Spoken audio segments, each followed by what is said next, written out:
इधर देखो, यहां देखो, सब लोग सुनो। तो हरपाल नाम के एक भक्त थे भगवान के, खूब भजन करते थे, खूब साधना करते थे, नाम जप करते थे, कथा सुनते थे,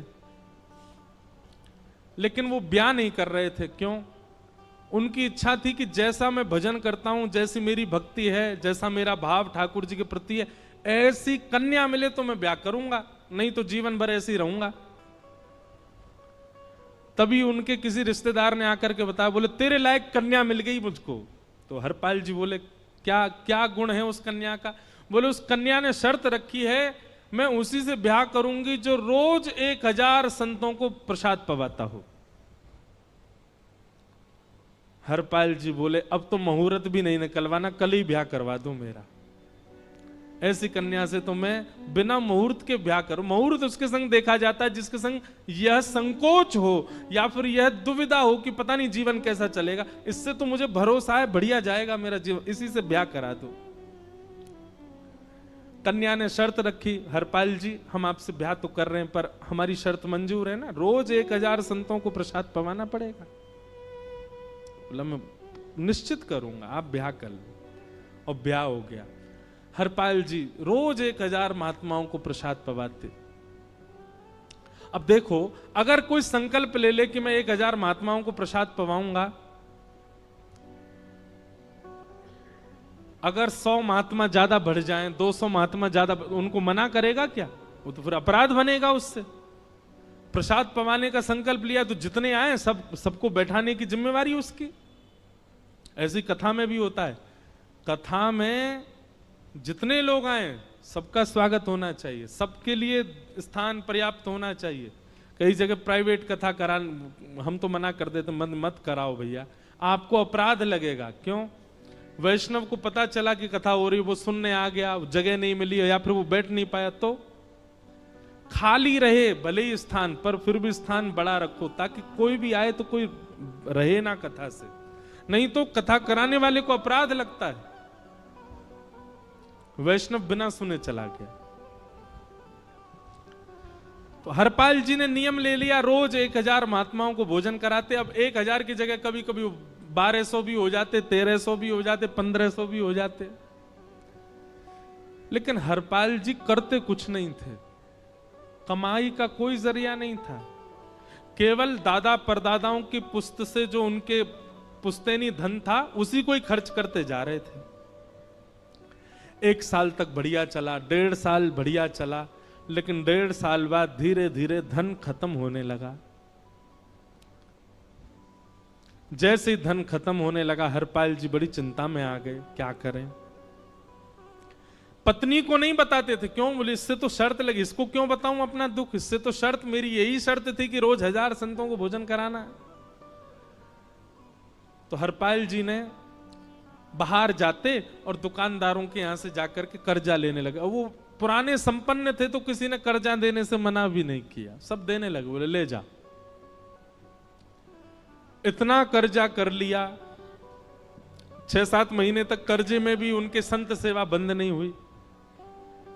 6-7 महीने बाद मांगने वालों ने मांगना शुरू किया, बोले हमारा दो, हमारा दो, हमारा दो। किसी का नहीं दे पाए तो पूरे नगर में ये हो गया कि भैया हरपाल जी अब पहले जैसी स्थिति में नहीं है, कर्जा इनको देना बंद करो, ये देते ही नहीं है पैसा लौटा करके। सब बिगड़ने लगा, धन नष्ट हो गया, इज्जत चली गई, लेकिन उनकी संत सेवा नहीं रुकी, रोज संत सेवा करते। एक दिन मन में विचार करने लगे, अब क्या करूं, अब तो मुझे कोई कर्जा भी नहीं देता, गहने भी सारे बिक गए, धन भी सारा खत्म हो गया। तो हरपाल जी ने मन बनाया कि मैं चोरी करूंगा, और चोरी करके ठाकुर जी, आप लोग मत करना ऐसा, चोरी करूंगा। हरपाल जी चोरी करने जाने लगे, लेकिन हरपाल जी का नियम था कि वो किसी के धन की चोरी नहीं करते थे। संपन्न लोगों के घर में जाते थे और उनकी रसोई घर की सामग्री चुरा लाते थे, चीनी, दाल, आटा, चावल, मूंग, नमक, मिर्च, ताकि भंडारा हो जाए सवेरे। इस प्रकार महाराज चोरी होने लगी। एक घर की हुई, दो घर, अब तो हल्ला होने लगा। बोले कि घरों की सामान राशन चोरी हो जाता है। वो बड़ा विचित्र चोर है, धन नहीं चुराता है, राशन चुरा के भागता है। ऐसी चोरी होने लगी महाराज। अब तो लोगों ने अपने अपने घरों में पहरेदारी शुरू कर दी कि चोरी ना हो। तो हरपाल जी को और दिक्कत होने लगी, क्या करें, कैसे करें। धीरे धीरे हरपाल जी इस स्थिति में आ गए कि अब संपन्न लोगों के यहां उन लोगों को ढूंढते जो ना कभी संत सेवा करते ना वैष्णव सेवा करते, और उन लोगों के यहां जाकर के थोड़ा बहुत धन चुरा लेते, स्वर्ण चुरा लेते। करना कुछ नहीं, अपना घर नहीं बनाते थे, बसाते थे, संत सेवा करते थे। ठाकुर जी रीझ गए हरपाल से। ठाकुर जी बोले, देखो ये सब चोरी कर करके और मेरे संतों को पवारा है। ठाकुर जी बोले, इस पर अनुग्रह करने जाना है। भगवान सिंहासन से उठ करके तैयार होने के लिए गए, और बढ़िया महाराज नकली सी मूछ लगा करके, ऊपर सिर पर पाग पहन करके, और थोड़ा पेट सा बाहर निकाल के, गले में खूब सारी जंजीर डाल के, हाथों की हर उंगली में अंगूठी पहन करके, सोने की जूतियां डाल करके, कौंधनी सोने की पहन करके, और एक बैंत समझते, वृद्ध लोग लेकर के चलते, बैंत, सोने का मड़ा हुआ बैंत लेकर के ठाकुर जी तैयार हो गए, एक सेठ जी बन गए। लक्ष्मी भैया ने पूछा, भगवान बड़ा सुंदर स्वरूप धारण किया, कहां जा रहे हो? बोले, अपने एक भक्त से मिलने जा रहे हैं। रुक्मणी जी बोली, मैं भी चलूंगी। भगवान बोले, तुम मत चलो, तुम उसको पहचान नहीं पाओगे, तुमसे अपराध बनी जाएगा। बोले, नहीं नहीं, भक्त दर्शन करने मैं तो जाऊंगी। भगवान बोले, जल्दी तैयार हो जाओ। सब लोग इधर देखो, वहां से कोई सामग्री आ रही है, कथा यहां हो रही है, इधर देखो, और फिर हम आंख बंद कर लेंगे, चाहे आप कहीं देखो। आंख खुली है तो हमको ही देखो। रुक्मणी जी एक सेठानी बन गई, ठाकुर जी सेठ जी बन गए, और दोनों ने मन में विचार किया कि हरपाल जी को दर्शन देना है। और यहां हरपाल जी की स्थिति क्या थी? अब संत सेवा के लिए कहीं से भी धन नहीं मिल रहा था। तो हरपाल जी एक मार्ग पर जाकर के बैठ गए और सोचने लगे, कोई धनवान यहां से निकलेगा तो उसको लूट लूंगा, और लूट के भाग जाऊंगा, सारा धन संत सेवा में लगा दूंगा। तभी उस मार्ग पर कोई और तो आया नहीं, ठाकुर जी सेठ बन करके आ गए। और महाराज खूब सारे गहने पहन करके, पाग बढ़िया सोने की जड़ाऊ पाग पहन करके, ऐसे वस्त्र पहन करके, और छम छम करते चलते आ रहे हैं। उन गहने ही बज रहे हैं ठाकुर जी के।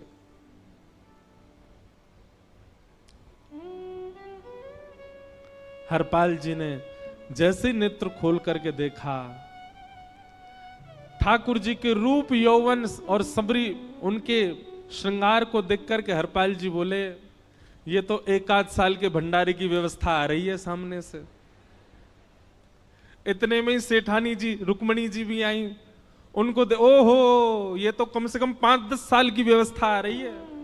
अगर ये दोनों लूट लिए जाएं तो 10 साल चोरी नहीं करनी पड़ेगी। देखो कितना धन संपन्न।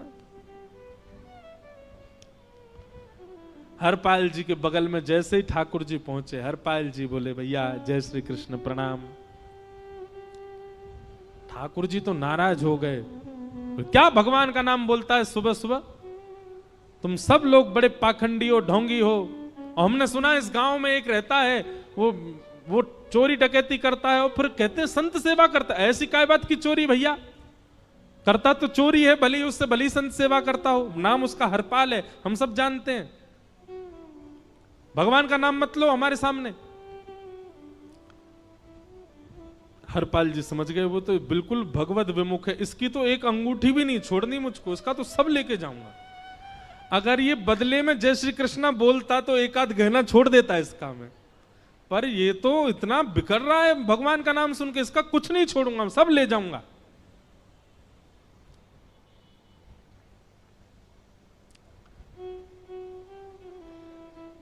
हरपाल जी बोले, हाँ भैया, एक रहता तो है डकैत इस गांव में, और उसका कोई पता नहीं है, वो कभी भी आ जाता है।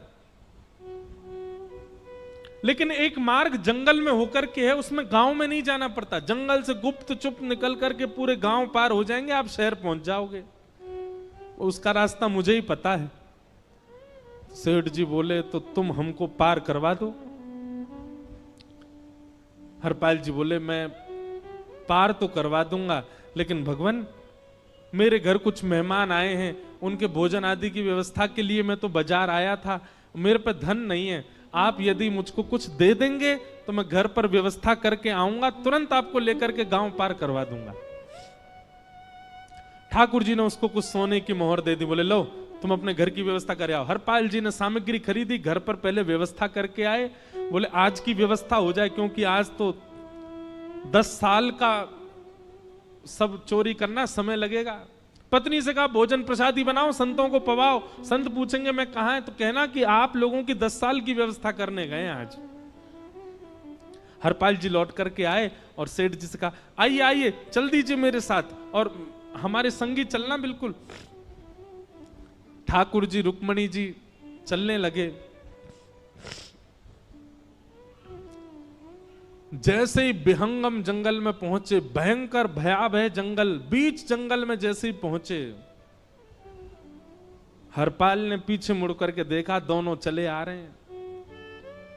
तुरंत महाराज वो तो अपने रूप में आ गया, शेर की तरह गर्जना करने लगा, अपनी लाठी धर दी सामने और अपने सिर का स्वाफा निकाल करके सामने बिछा दिया। भगवान जो सेठ जी के रूप में आया, भगवान बोले भैया ये क्या कर रहे हो? बोले मैं ही हरपाल हूं। सारे सामग्री निकालो, डाल दो यहां पे, एक चीज भी मत छोड़ना, नहीं तो तुम जानते नहीं हो तुम्हारा क्या करूंगा। ठाकुर जी तो थर थर कांपने लगे। रुक्मणी जी बोली देखो कैसा नाटक कर रहे हैं। रावण के आगे नहीं डरे थे, कुंभकर्ण के आगे नहीं डरे, हिरण्यकश्यप के आगे नहीं डरे, और वो हरपाल के आगे ऐसे कांप रहे हैं। भगवान तो मन की सब समझ जाते हैं, कौन ही मारने, वो तुम भी कांपो क्यों? बोले भक्त है भैया, ये हमारो भक्त है। अनुब्रजम में हम नित्यम पूये ये तन्य रेणु भी, इसने हमारे लिए सब गवा दिया, हमारे वैष्णव संतों के लिए सब लुटा दिया, इसके आगे भयभीत होने में कोई लज्जा नहीं। लक्ष्मी नारायण दोनों कांप रहे हैं और हरपाल कह रहा सब निकालो। ए सेठानी जी कान के कुंडल उतारो। कान कुंडल उतार दिए, नाक की नथनी उतार दी, सब उतार उतार के धर दिए, हाथों के सब कड़ूला आदि भी धर दिए। भगवान ने भी अपने सब उतार। बोले बैंत कहां लेके जा रहे हो? उसको भी धर दो। बोले अरे भैया बुढ़ापे की लाठी, हम गिर जाएंगे। बोले कुछ नहीं गिरोगे, धर दो इसको। जीवन में कभी राम ना, जय श्री कृष्ण बोलने पे चिल्ला रहे थे मुझ पे, रखो इसको यहां पे। सारा धर दिया। बोले बहुत बढ़िया हो गया, अब 10 साल की व्यवस्था हो गई। इतने में भगवान की कनिष्ठ उंगली में एक अंगूठी थी। हरपाल बोला ये कहां बचा के ले जा रहे हो, उसको दो। बोले अरे भैया ये तो बहुत बचपन की हमारी अंगूठी है और ये आज तक हमारी निकली ही नहीं है और ये निकल ही नहीं पाएगी, इसको बाहर हम निकाल ही नहीं सकते, इसको तो रहने दो हमारे पास।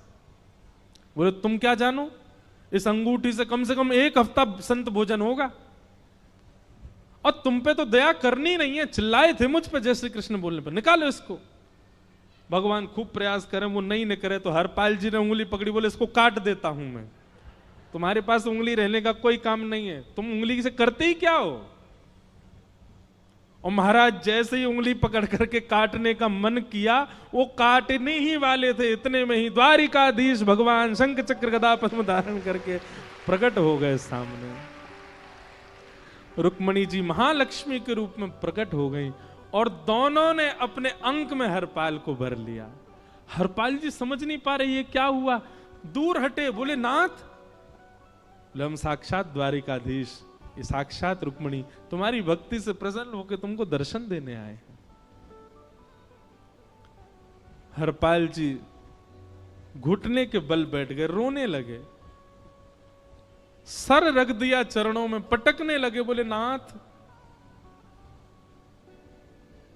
मैंने अपने नाथ को लूटा, आज मैंने अपने स्वामी के साथ डकैती कर रहा था, मैं अपने स्वामी की उंगली काटने पर मजबूर हो गया था, इसका मतलब तो मैं पापी हूं। मेरा पाप इतना प्रचंड हो गया कि मैं आपके रूप को नहीं पहचान पाया। भगवान ने हृदय से लगा, नहीं हरिपाल, तुमने कभी अपने लिए प्रयोग थोड़ी किया। तुम्हारी पत्नी भूखे सो जाते हो, लेकिन संतों को भूखा नहीं जाने देते। ठीक है, उसके लिए भले ही तुमने वह गलत मार्ग अपनाया जो नहीं अपनाना चाहिए था, परंतु उसमें उद्देश्य कोई और तो नहीं था, मेरे जनों की सेवा ही तो थी, मेरे वैष्णवों की सेवा।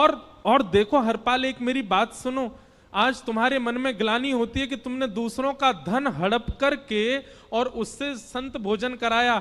वास्तव में इसका विधान शास्त्रों में यह बताया गया, जिसके धन से भोजन बना और संतों ने पाया, परोसा भले ही किसी ने भी हो, कार्यक्रम भले ही किसी ने भी कराया हो, पर धन जिसका लगता है पुण्य उसी को मिलता है। तुमने तो अपने गांव के, शहरों के उन लोग जो कभी संत सेवा नहीं करते थे, उनके धन चुरा चुरा करके उनको पुण्य बांटा है। तुमने कुछ गलत नहीं किया है। हां, अपने प्रयोग में यदि लेते तो पाप हो जाता, लेकिन तुमने तो एक रत्ती भी अपने प्रयोग में नहीं ली, सब संतों में लगा दी, और जितने लोगों का धन चुराया उन सबको पुण्य प्रदान कर दिया। हम तुमसे बड़े प्रसन्न हैं। हरपाल जी चरणों से लिपट गए, बोले नाथ आप बड़े कृपालु, बड़े दयालु। भगवान बोले अब हमने दर्शन दे दिया, अब हम जाएं। और सुनो, ये सारा धन हमने दिया है, 10 साल का नहीं होगा इससे। तो बोले जब तक तुम जीवित रहोगे तब तक की सेवा बनेगी, इससे संत सेवा चलती रहेगी। ये सारा धन आभूषण हम लेकर के इसीलिए आए थे, ताकि तुमको अब कभी किसी से मांगना ना पड़े, किसी से हड़पना ना पड़े। भगवान जाने लगे तो हरपाल जी चरणों में गिर गए, बोले नाथ आज मैं आपके दर्शन कर पाया, मैं संत सेवा कर पाया, इसमें सबसे बड़ा योगदान मेरी पत्नी का है। उसने नियम नहीं बनाया होता तो शायद मैं कभी ऐसा नहीं करता। आप उसको दर्शन दिए बिना जाएंगे, मैं उसको क्या बताऊंगा? मैं उससे जाके कह भी नहीं पाऊंगा कि आप मुझे मिले, और उसकी वजह से आप मुझे मिले हो, कृपा कर उसको दर्शन दे दीजिए।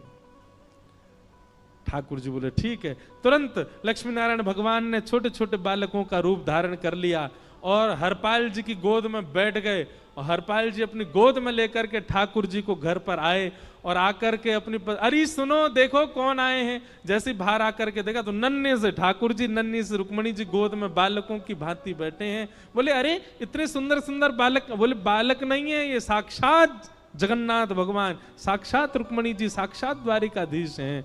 तुरंत ठाकुर जी अपने रूप में प्रकट हो गए और दोनों दंपति को दर्शन दे करके भगवान वहां से प्रस्थान कर गए। बोलो भक्त वत्सल भगवान। तो एक भक्त जीवन संगी का प्राप्त होना भगवत दर्शन तक ले जा सकता है आपको।